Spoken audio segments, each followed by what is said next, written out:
నమస్కారం, నేను చందు. ఈరోజు అంతర్యామిలో భాగంగా తేడా ఏమిటి అనే కథనం. కర్తవ్యం, బాధ్యత అనే రెండు మాటలు మనకు ఒకేలా వినిపిస్తాయి, అర్థాలు ఒకేలా తోస్తాయి. వాస్తవానికి ఆ రెండు వేరు. విధి నిర్దేశించేవి కర్తవ్యాలు, మనిషి కావాలని నెత్తికెత్తుకునేవి బాధ్యతలు. కాబట్టి కర్తవ్యాలకు ముగింపు అంటే డిటాచ్మెంట్ ఉంటుంది, బాధ్యతలకు కొనసాగింపు అంటే అటాచ్మెంట్ ఉంటుంది. వివేకవంతులు కర్తవ్యాలను పూర్తి చేస్తారు, తక్కిన వారంతా జీవితాంతం బాధ్యతల్లో మునిగి తేలుతూ ఉంటారు. రామాయణంలోని ఇద్దరు మహర్షుల చర్యలను పరిశీలిస్తే ఆ తేడా బాగా తెలుస్తుంది. రాముణ్ణి ఓ ఇంటివాణ్ణి చేసింది కన్న తండ్రి దశరథుడు, పిల్లలిచ్చిన జనకుడో కాదు. జాగ్రత్తగా గమనిస్తే దానికి కర్త విశ్వామిత్రుడు. అది ఆయనకు విధి నిర్దేశించిన కర్తవ్యం. ఆయన పుట్టుకకు లోక కళ్యాణం, సీతారామ కళ్యాణం అనేవి రెండు ప్రధాన లక్ష్యాలు. వీటిలో మొదటిది రాముడి అవతార పరమార్థంతో ముడిపడింది. రెండోది ఆ పరమార్థం నెరవేరేందుకు కావలసిన శక్తిని సమకూర్చింది. ఆ శక్తి పేరు సీతమ్మ.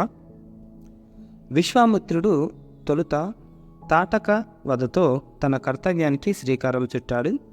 రాక్షసులతో వైరానికి నాంది పలికాడు. యాగ సంరక్షణ అనేది ఒక నేపం. అది ధనుర్వేదాన్ని కులంకుశంగా రాముడి వశం చేసేందుకు ఏర్పడిన సన్నివేశం. రావణ సంహారానికి అవసరమైన సాధన సంపత్తిని రాముడికి సమకూర్చే ప్రయత్నం అది.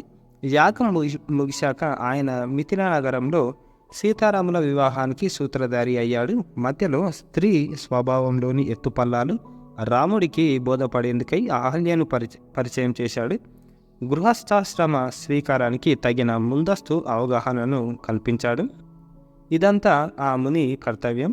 ఇకపోతే సీతారాముల కళ్యాణం పూర్తవగానే రంగంలోంచి ఆయన నిష్క్రమించాడు. వారి సంసారం ఏ విధంగా నడుస్తుందో, రాక్షస సంహారం ఎలా జరిగిందో విశ్వామిత్రుడికి అనవసరం. అది రాముడి పని. రాక్షసుల రక్తాన్ని తోడేయడం ఇక తానిచ్చిన అస్త్రశస్త్రాలు చూసుకుంటాయి. పంట కోత పూర్తయ్యాక ఇక కొడవలికి పని ఏమిటి? కర్తవ్యం ముగిసిందనే మాటకు, డిటాచ్మెంట్ అనే భావానికి అసలైన అర్థం అదే.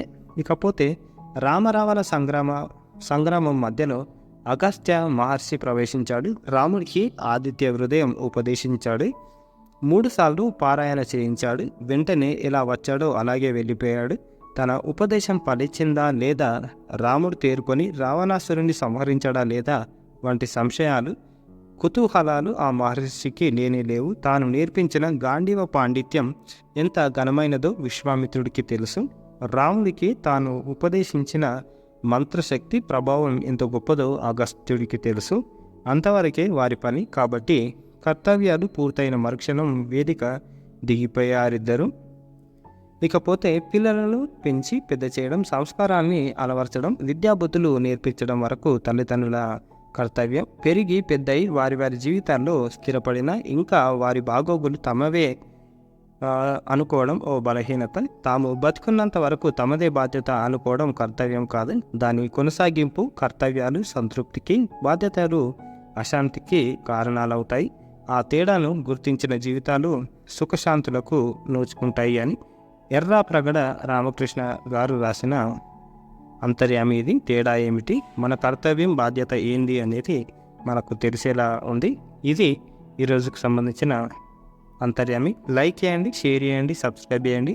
థ్యాంక్ యూ, ధన్యవాదాలు.